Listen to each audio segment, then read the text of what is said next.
modified Ampere's law is this second portion, mu0 E0 d phi E dt. It's called modification of Ampere's law. And it says Maxwell modified Ampere's law in order to include the effect of time-varying electric fields. Time-varying electric flux creates a magnetic field, just as does conduction current.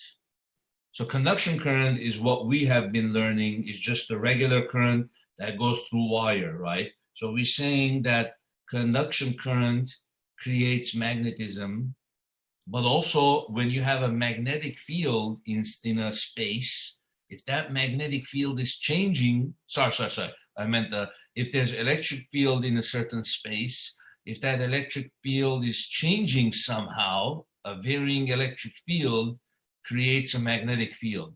So that's what Maxwell modified Ampere's law.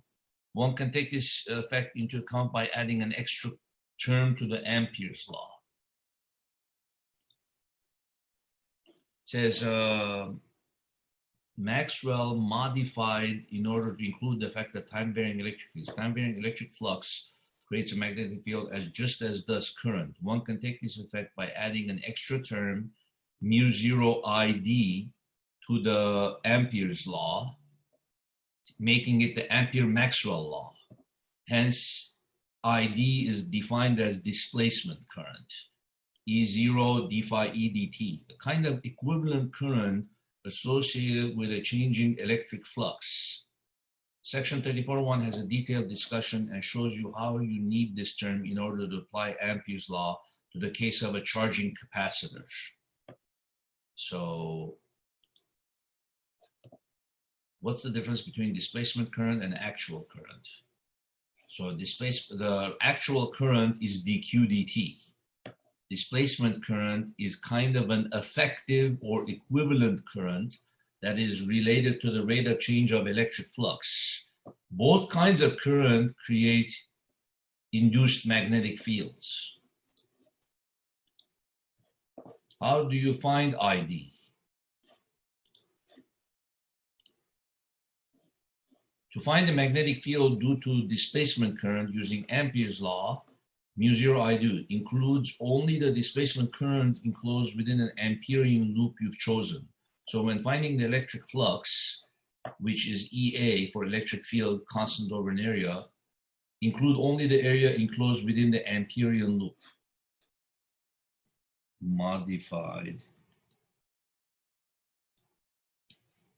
Ampere's law.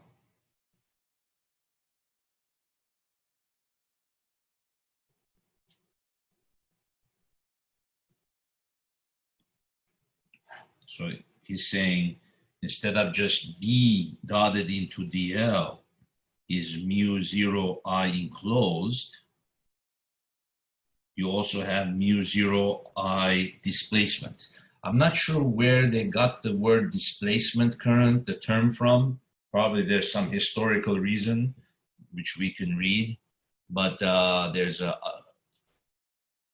I displacement.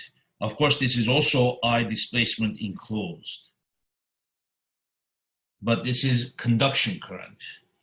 I conduction current enclosed, you see. So this is what we call regular current, and this is displacement current. And then to calculate displacement current, you do E0 d phi E dt. Of course, if you do unit analysis of this, you should be able to show that this gives you units of amps.